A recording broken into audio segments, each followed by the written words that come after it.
Welcome to Is Your Way in Your Way podcast, where your host, Cassandra Crawley Mayo, helps you break free from obstacles and live life on your terms. Get ready to embark on a journey of self-discovery, empowerment, and inspiration. Tune in as we dive into captivating conversations with experts and explore topics that will ignite your passion and drive. Are you ready to unlock your full potential? Let's dive in. Good day out there to all of my listeners, and I'd like to welcome you to Is Your Way in Your Way podcast, and I'm your host.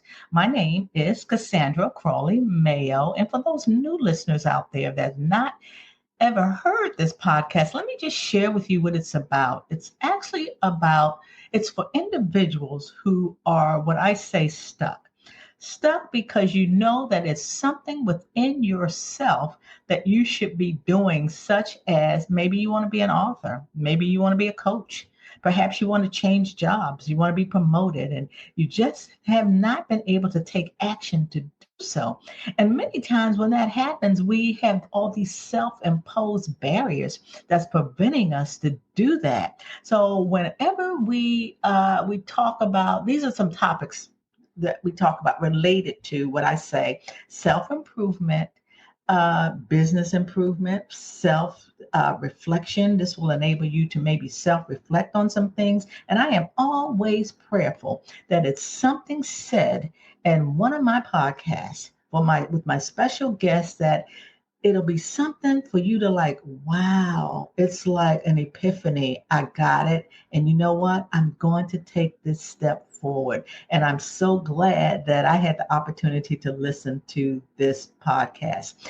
And today I have a special guest on, but let me tell you what we're going to talk about though. We're going to talk about breaking down those self-imposed barriers of introversion. And we're going to talk about introversion just in case you're not clear on what that's all about. And my special guest is Stacey Chazen. Hello, Stacey. She's an I-Factor Leadership. That's her company. Hello, how are you today? Hello, Cassandra. It's great to be here. I am doing well, thanks. Yeah, it's great having you. This subject is so dear to my heart because that's me. That has been me. I was born that way, as hard as I try. But anyway, we're going to get all into that. And I'm hopeful, as I indicated earlier, that it's something that's going to be said to say, that's me. And I can do whatever my mind is set to do regardless. Okay, so first, what I'd like to do is read Stacey's bio. I'd like to read a little bit about my guest so that you all get a deeper understanding of what she is about, not who she is, but in other words, it qualifies her to kind of talk about what we're going to talk about today. So she is a dynamic leadership development coach and a proud introvert. She is rewriting the narrative on introversion. Stacey underwent a remarkable transformation after grappling with societal expectations that favored extroverts. Instead of conforming to societal pressures, she embraced her introversion qualities. She turned them into powerful assets that allowed her to thrive both professionally and personally. Now, as a fervent advocate for introverts, she draws on her extensive corporate and nonprofit experience. She has a master's in organizational development and leadership, and she's certified as a Myers-Briggs type indicator practitioner that empowers introverts, guiding them towards self-acceptance, fulfillment, and success in the workplace. And boy, this is a topic for me too, guys. And I know it's for you because that societal pressure really put some self-imposed barriers in my way because I was what they called quiet. But I always like to say I was a quiet storm. But anyway, let's see. I love that. So, Stacey, tell us a little bit about your backstory before you before working in corporate. So my backstory, my backstory related to how I had this epiphany about my introversion. I can start with that and a little bit about my journey. So I think my backstory actually starts when I thought about it when I was in preschool. And I say that because when we're as young as 2 or 3 years old and we begin to socialize, we begin to be in social environments, we start to hear messages from our preschool teachers, let's say, that being more social, having more friends, wanting to play with other kids on the playground rather than going off by yourself, all of those things were better than if you actually did want to build a tower with blocks on your own, or read a book or do a puzzle by yourself. And we hear these messages as we're going through school, right? Collaborating is better. Having more friends is better. Going out on more Saturday nights when you're in high school is somehow better than if you're staying home and watching a movie or, God forbid, reading a book, right? And we start to hear, even though we might not have identified as being introverts, myself included, we get this message that the way that we are wired and we like to be is somehow not enough. Mm-hmm. And I heard the same message in college. I started off, when I first graduated from college, I worked in public relations, which as I look back now, is kind of a crazy career to go into as an introvert. I didn't have self-awareness, and it wasn't for me. I did not like picking up the phone, and there was no email back then. It was very early in the email days. I didn't like picking up the phone and pitching stories to people I didn't know. And I eventually went back to school and started working in the health policy space after I got a master's in public health. And while the subject matter it really fueled me, it was my passion, I got the same discouraging messages at work that I needed to collaborate more with other people. I needed to be more social. The way that I was and that I engaged with other people was somehow not enough. And I had the great fortune of having the opportunity to take a Myers-Briggs type indicator assessment, which for your listeners who might not know, Myers-Briggs or MBTI, it's it's the world's most commonly used personality. Assessment.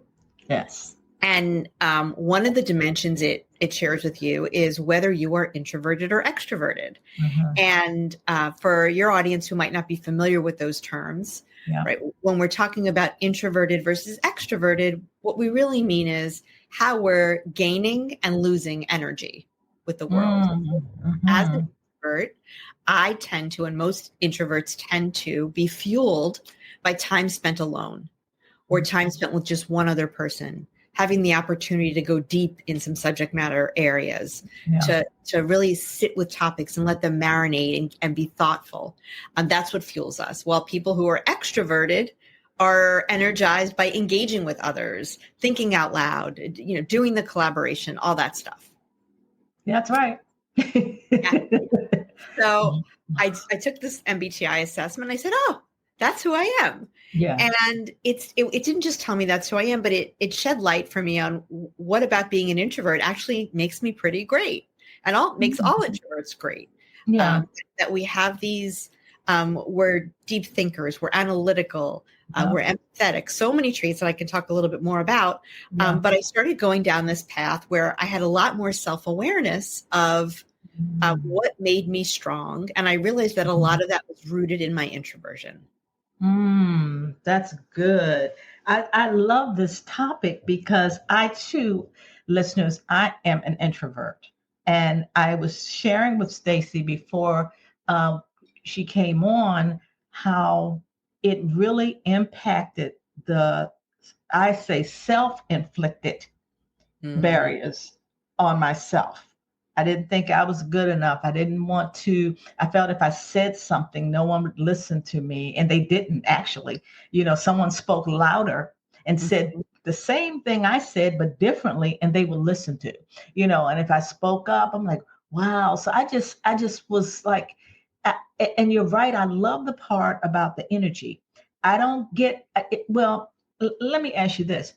There are people that if I share with them I'm an introvert, they don't believe it. Yeah. I believe it. Yeah. Have you experienced that? Why don't they believe that, even though that's what we are? They're like so shocked. Because people have a lot of misperceptions about what it means to be introverted. And so, for example, let me ask you this question. Has anyone ever said is part of the reason they're surprised because you're a podcast host? Right? Do they say, how could you be doing that if you're introverted? Exactly. Yeah. And another thing, like if I'm at events, I may end up knowing everybody. Yeah. It's interesting knowing who I need to know, but yet I'm better one-on-one. Right. And what you're describing is introversion. So a Mm-hmm. couple things. Like one, there are all these myths, right? There are myths that introverts, that we don't like people, that we don't like to work with people, that we don't like to network, that we don't like to go to parties. We can do all these things. We just do them in our own introverted way, or we need to do it in in an introverted way, which means we need to tap into our strengths when we do them, not trying to do them the way that extroverts do. And when you say that people are surprised, right? You and I are having a one-on-one conversation right now. That is an introvert's sweet spot. Yes, I love it. It's not at all surprising. I can't tell you how many, most of the podcasts that I've been on, the hosts have been introverted. Really? Yeah. Well, of course, that explains a little bit why they're interested in me as a guest. But I think that they are it's very widespread because you're not engaging, even though you have all these listeners out, in the airwaves. As far as you're concerned, you're just looking at me, right? Right. You're engaging. You're not having a conversation with hundreds or thousands of people. Wow. So listen, so how do you change the narrative for those out there that are introverted and feeling like it's a bad thing, or, because they're quiet and they don't speak up in meetings? Like a great example is not speaking up so they don't think you're really qualified for the next position or something. Oh, you hit the nail on the head. And I'll give you, for the show notes, I actually have a meeting playbook for introverts with strategies to have your voice heard, your ideas shine. It's a free download. I'll give you the link for that. Okay. But the way I approach it with my coaching clients, and I have a coaching practice through my business, which is called I-Factor Leadership. And I use a framework called appreciative coaching, which essentially means that we approach who you are as an individual, as a leader, entirely through a positive lens. And we start off by, I guide you to identify what's called your positive core. And your positive core is essentially the best of who you are. Okay. And you can do that by, and I'm going to share this with your listeners because you don't need to work with a coach to do this. You can kind of dip your toes in it at home. Okay. And a way to do that is to sit down with a pen and paper or a computer, if you like to type instead, and reflect on peak experiences in your life. Especially, they could be at work, they could be in your personal life. And peak experiences are times when you felt really great about what you're doing. Yeah. You felt that you contributed, that you made an impact, that you were engaging with others, generally happy moments. And write these down, reflect on what they look like and what your role was. And then think about what skills or strengths did you bring to bear? And when you look across these experiences, in all likelihood, you're going to see some common strengths and roles and gifts emerge. So for example, one piece of my positive core is I'm a strong writer. And many introverts are very strong writers. So I might look across different peak experiences in my professional life and realize that I felt like I could contribute best and I was most energized at times where I had an opportunity to write. I wrote an issue brief. I wrote a strategic plan or a proposal. And you know what? It looks like writing is showing up in a number of these experiences. I bet that's part of my positive core. That's who I am. And you'll start to see these strengths that show up over and over again. And you can begin to keep a list of those and then recognize when you're having opportunities to use them in your work life, in your personal life. And not only when you're given opportunities, but seek them out, right? If you find that you're a strong writer, if you identify that you are highly empathetic and you're very good at helping with conflict resolution, right?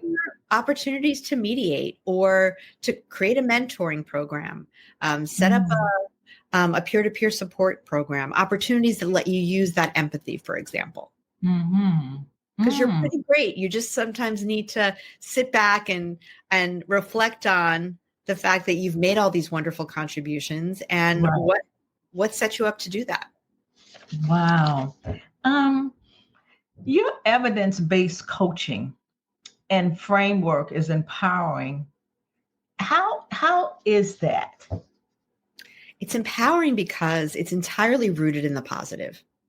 So it starts off with identifying your strength. What's great about you, right? I'm using the generic I. I'm highly empathetic. I'm a strong writer. I'm an analytical thinker. I am a great storyteller. These are all typical introverted strengths. Mm-hmm. What we do is we take a look at those and say, okay, what is your dream future in some area, right? Let's say you want to be a motivating team leader, or maybe you want to be the CEO of your company. Maybe you want to be someone who is known as a safe and trusted space for problem solving. It could be anything really. Right. And then what I do is I guide you to create a plan, design a plan that helps you use your strengths, use your positive core to get to that goal, to get to that dream future that you've identified for yourself. So it's not about how do I fix something? It's how do I build on what's working and the strengths and gifts that I already have. Okay. So let's say, for example, my listeners who are stuck and there's certain things they want to do, right? Be a coach or whatever. And they can't seem to move forward. And maybe because of those self-imposed barriers, why they're unable to move forward. And this could be for extrovert or introvert, but yet for those who are introverted, and let's say while they're in the process of that, somebody comes to them and says, I don't know if I give you a great example. I have a cousin who studied to be an attorney. An individual says, oh no, how can she, all this briefing, she doesn't talk up, she's not able to express herself because she's kind of quiet. Now, let's say you had a client like that. How would you help them to overcome those naysayers? Would you say, why don't you pivot and focus on your positive? Or how could they overcome that? Well, first of all, I'd start with don't listen to the naysayers, right? If someone's saying that to you, they're not in your corner. They're not helping you succeed. So I think that we need to unhook ourselves from the opinions of others. And I know that's easier said than done, but not to base our validation in the opinions of others. So that's first and foremost. Once you hook yourself from that negativity, from the, how do I change that person's mind? And, unless that person is the one you want to hire you, try not to care. So, and then, it's working with that person to identify if she's looking for some more confidence because she has internalized the fact that she thinks she's not a powerful speaker or a strong, she's not good at building a strong argument. It's helping her. I would start with, what's your positive core? Let's reflect on some time. Whether maybe you were in a club, maybe you had a volunteer activity, maybe you had a part-time job before law school. And to think about ways in those different situations that she was able to shine, to show that. And it could be, I'll give you an example. Maybe she was a babysitter in high school or college, and she could find a time where she was able to resolve conflict that was happening among the kids she was babysitting, right? Could she tap into her empathy? Could she tap into, we tend to be very good at reading between the lines, picking up on nuances. I think that most folks would be surprised that there are situations where they've been able to shine, to contribute, but by tapping into those contextual insights that they have. And then if she says her dream is to get a job as an associate in a law firm where she can do X in this type of department, it's like, then it's okay. How do you take your positive core to conduct your job search to, even when you're assessing jobs, you want to make sure that you're going into an environment that's going to let you be who you are, that's going to respect your introversion, allow you to have that alone time to work, balanced with collaboration in all likelihood, but that people, when someone's interviewing you and they're talking to you about the work environment, you want to hear that they're going to see you for who you are and not going to make you into someone else. And that's very true for introverts, especially.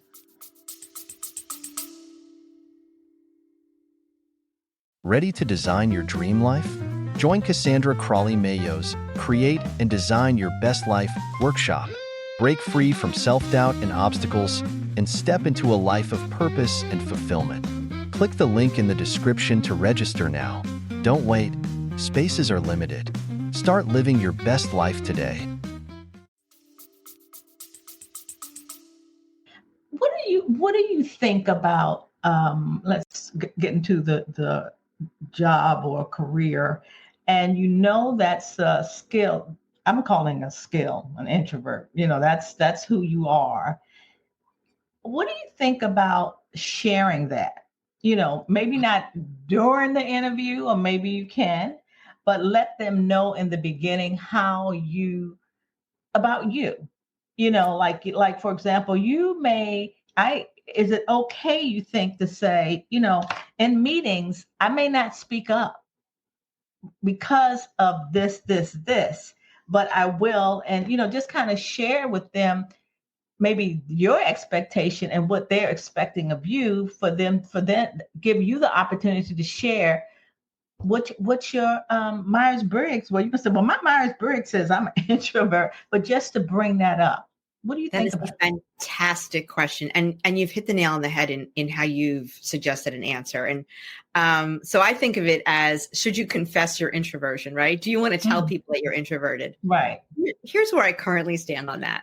I think that introversion and introvert they're still loaded words. There are so many misperceptions about what that means, as we talked about earlier. It's not my recommendation that, certainly not in a job interview. Right. In the early stages, I wouldn't necessarily announce to people that you're an introvert.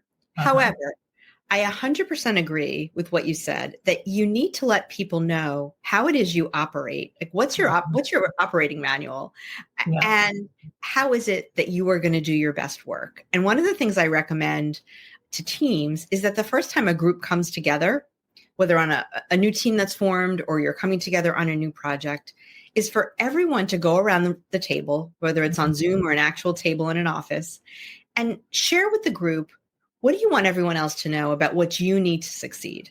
Okay. And that's important for introverts or extroverts. And I think as an introvert, you could say exactly what you just said before, Cassandra, right? You might notice I'm not always going to speak up in a meeting and come up with an idea immediately, but I need some time to think, to sit with it. If I get, it's really important for me to have an agenda ahead of time so I can begin to plan what I'm going to say, pull together the data that I need. It could be, I need to sit with it, and you're going to get your best ideas out of me if I can contribute in writing. That's another thing. Yeah. So, and this is something for introverts or extroverts, right? It's so important to know what your colleagues need to be most successful and how you can support them, whether it's folks that you manage or peers. Right. Is there any other way that you would suggest how to mitigate those barriers, like pushing past those fears and those doubts and insecurities? Any other thing you would suggest? I'd say start small. So many introverts, for example, are afraid to present before a big group, even though it's one of my favorite myths that introverts are bad presenters. We actually do really well as presenters because we are good at preparing. We are natural storytellers, in part because many of us are voracious readers. And we're really good at doing our research, pulling together data, pulling together the facts. So to support our presentation. So we're very good at it, but many of us still have some uneasiness. So what I would suggest is start small. Find a small group to present in front of, or present on a topic that you know inside and out already. That you don't need to create a new presentation for. And so test the waters. Start small. Find increasingly large forums.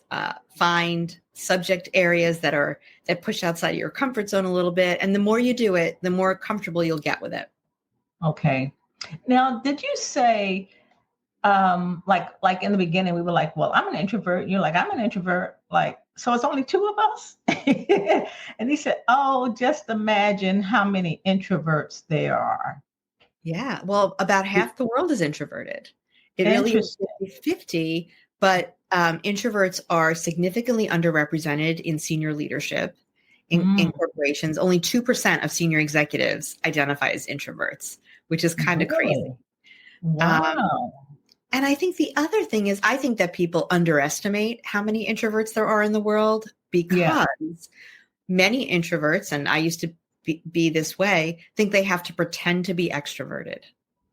And so an introvert might say, oh, I need to go out to happy hour again, or I need to stay at networking cocktail hour until the end and meet as many people as possible. And someone might see me doing that in the room and they'll think, oh, wow, she must be extroverted. But meanwhile, I am completely exhausted. My energy is drained because I've tried to network the way an extrovert would, versus the way an introvert should do it is pick a few people ahead of time, identify 3 people ahead of time, read up on them, learn about them, find them in the cocktail party room, and have a conversation.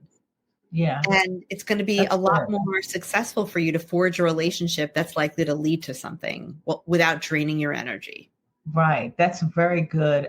Because being a mentor in corporate America, there were a lot of people that says, Cassandra, I really don't feel like going out with them. We have to go to dinner. We have to do this. And I'm just not feeling that, And one of the things I used to say, well, I call it networking. I also call it politics. So what I've said is that, if in fact you are looking to move up in the organization, that may be something you want to do because they don't even know you, so just listening to you, it's kind of like, maybe individuals like that should research, like you indicated, who will be at the dinner, so that you can figure out, what to say, find out they have kids, how the kids doing, or something, to prepare themselves, because there are quite a few people that have confronted me that says, I just don't want to do it. I don't know how, but you've given a few things that they could do to prepare for that meeting. And then I've seen people fight over seats. Like, I don't want to sit by him because he's going to talk. You don't want to sit next to the extroverts because it's draining, right? Those are the toughest. It is. Well, it's both ways, right? On the one hand, it's more draining. On the other hand, I feel like it takes the pressure off because they're going to carry the conversation, right? Because that's what energizes them. Yes. And just to know that, and trying to get a word in, and it's maybe very difficult. Maybe don't try so hard, because then you deflate your ability, your self-doubt, like, I didn't even hear what I said. So once listening to you, you understand what an introvert is. Number one, it's not a bad word. It doesn't mean you're a bad person. Yeah. And I think, just knowing that, I think just being aware is just so helpful, and always trying to figure, well, why am I like that? I would suggest they take the Myers-Briggs. And I know they have other tests out here now that people could do to find out what their personality traits are, right? Are there more things? Yeah, and I can help. There's the Enneagram is another one that folks use. Strengths Finder is another one. I'm certified in Myers-Briggs, and I'm happy. I have an entry-level program. If folks want to do their Myers-Briggs and have an introductory coaching session, I offer that. It's not a big investment. For me, it changed my life. It was just, I read my Myers-Briggs report, and it was like a window to my soul, because it's not just about your individual 4 letters, but the combination of those 4 letters, the way they interact, produces a report that's really nuanced in terms of how you get your energy, how you take in information, how you make decisions, how you engage with the world. It's really fascinating. Let me ask you, this is interesting. Let's talk about relationships. Okay. Husband, wife, boyfriend, girlfriend, partner, whatever.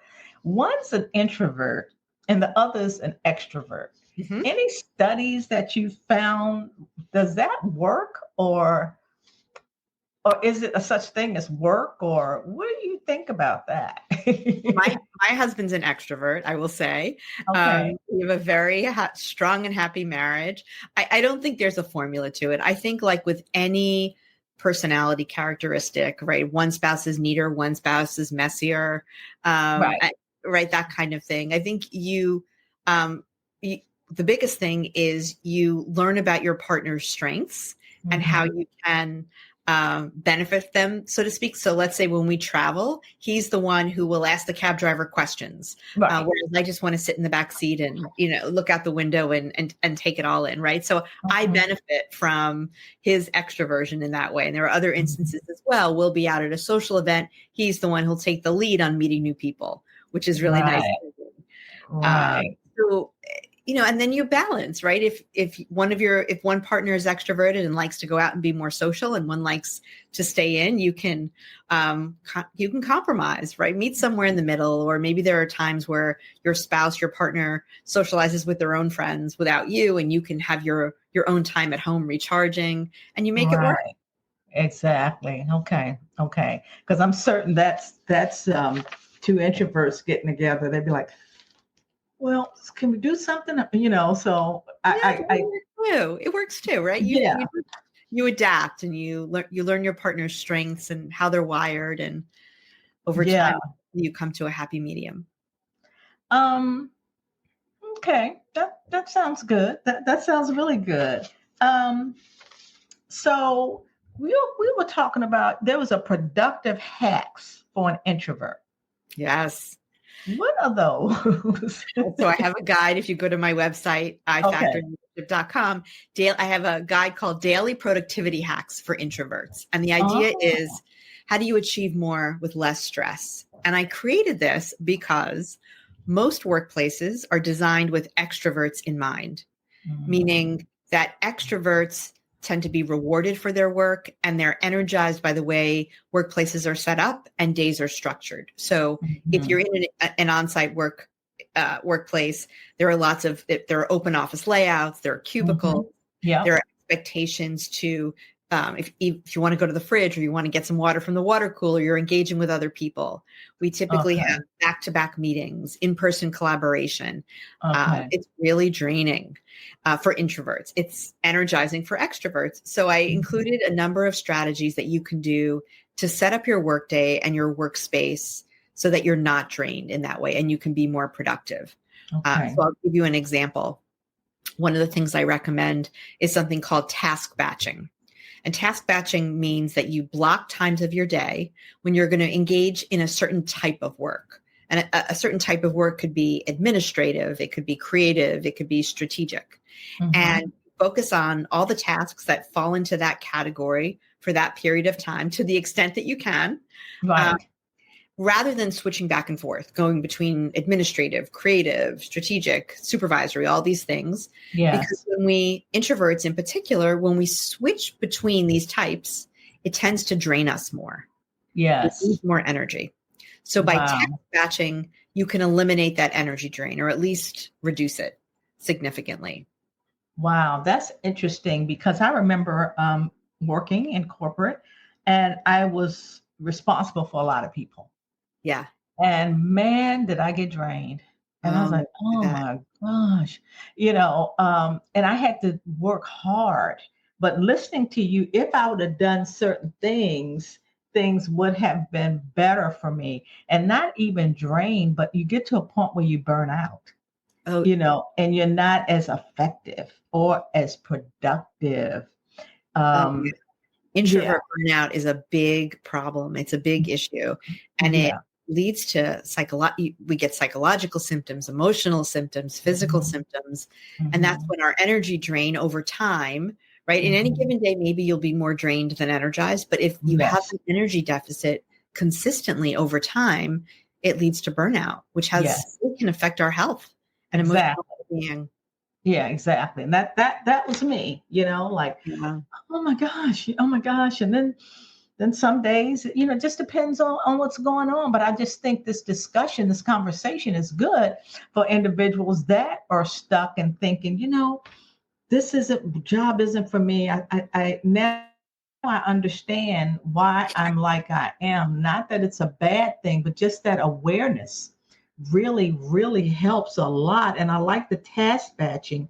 I love that. And that even the opportunity that you would coach somebody, a complimentary, to see, okay, because I think in many instances, I don't know who gets stuck the most. I don't guess it matters. Is it an introvert or extrovert, or it depends on what it is that they want to do, or, Yeah, you're right. yeah, yeah.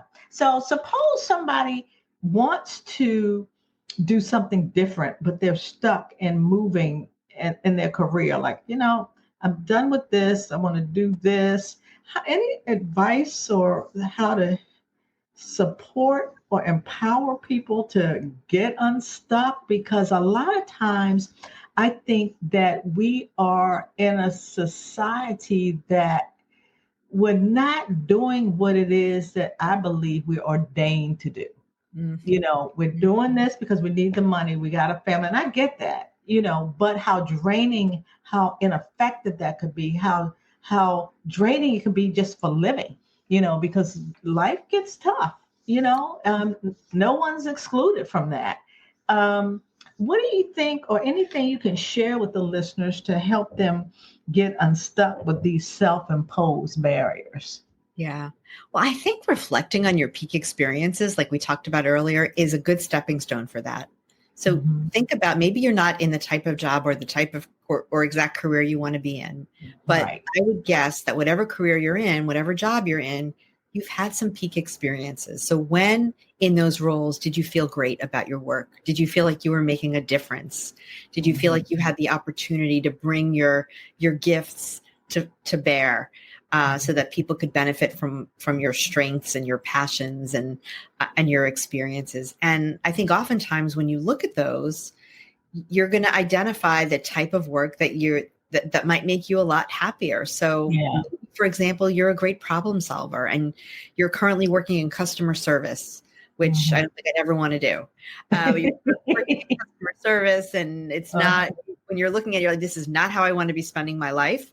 But hey, I felt really good the other day when I was able to help a family when they had this issue when they were traveling, or I was able to alleviate some conflict that was going on my team. And then to look for careers or jobs that will let you do that on a more regular basis. So maybe you're really good at connecting with people and helping them solve problems.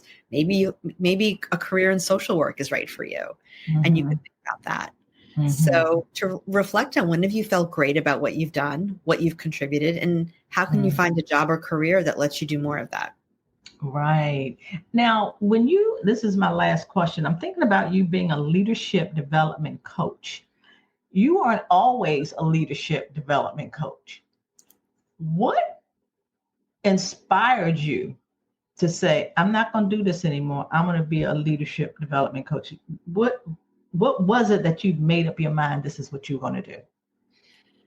I realized, so I went back to school and I got a master's in organizational development and leadership. Yeah. And when I finished the program and I looked back on it, I realized that a common theme across the program was leading from a place of self-awareness. And I realized, right, and so meaning that we need to know our strengths, our shortcomings, know what your motivations are, your goals, your passions. That's when you're going to be the most powerful. I don't mean powerful like dictatorial, but right. Influential and satisfied and an effective leader. That's when you're going to really reach your peak. And I thought, I spent so many years, decades really, thinking that my introversion was a shortcoming.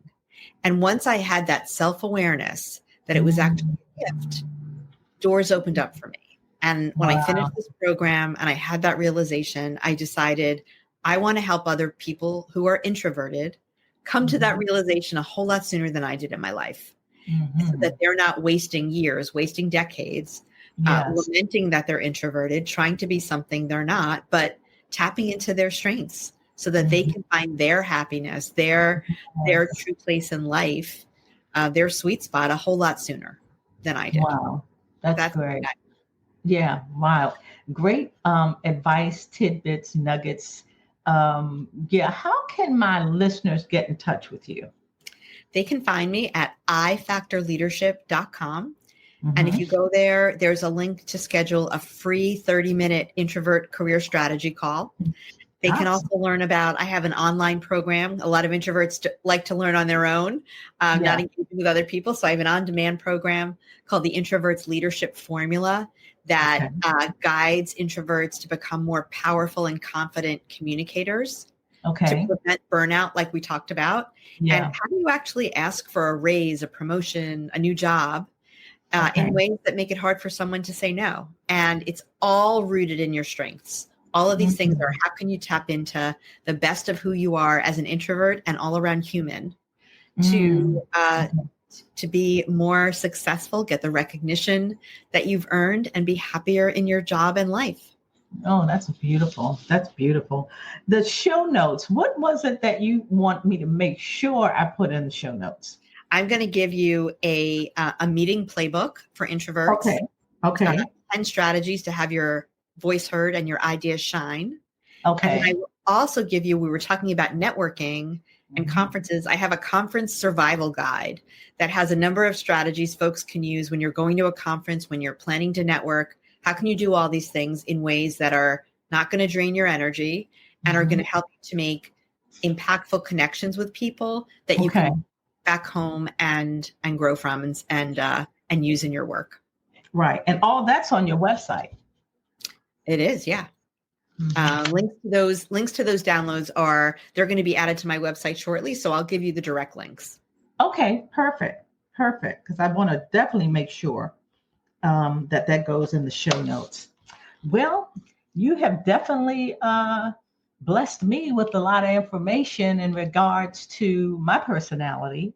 And I'm certain that many of my listeners as well. And I encourage you listeners to re-listen to this podcast. It was a lot of information. And if you know of someone that has this challenge or this opportunity, share it with them that you believe this will be in their best interest. And Stacey, again, I am so appreciative that you were a guest on my podcast, particularly because it spoke to me a whole lot. And